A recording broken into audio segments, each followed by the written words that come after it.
Stopp. Schulausweis. Und ich bin seit 4 Jahren auf dieser Scheißschule. Nein, kannst du nicht rein.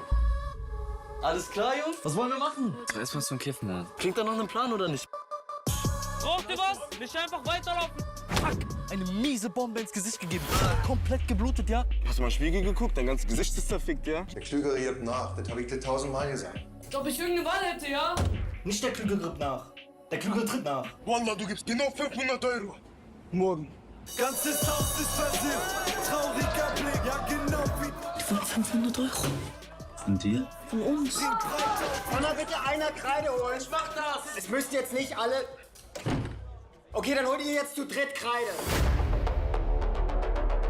Was mit den Computern aus der Schule? Wir brechen in die Schule ein und klauen die Dinger. Das wird so einfach. Alter! Mach den Scheiß aus, Julius! Tschüss! Herr Dicker! Habt ihr Jackpot gemacht, ja? Wo habt ihr das?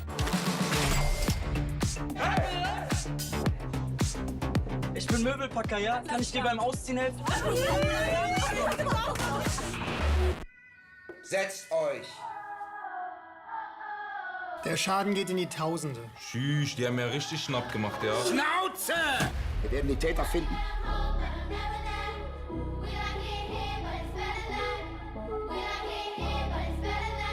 Kannst du mir vielleicht einen Zehner leihen? Verpiss dich, du Keim! Ab jetzt! Würde ich so eine Scheiß nicht machen, hätten wir gar nichts.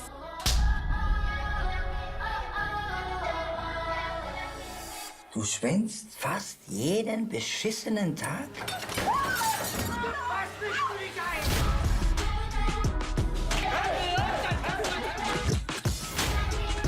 Alles wie immer, ja? Gruppenstadt steht noch. Und schöner ist auch nicht geworden. Aber wenigstens Sommer. Sonne und Beton, ja?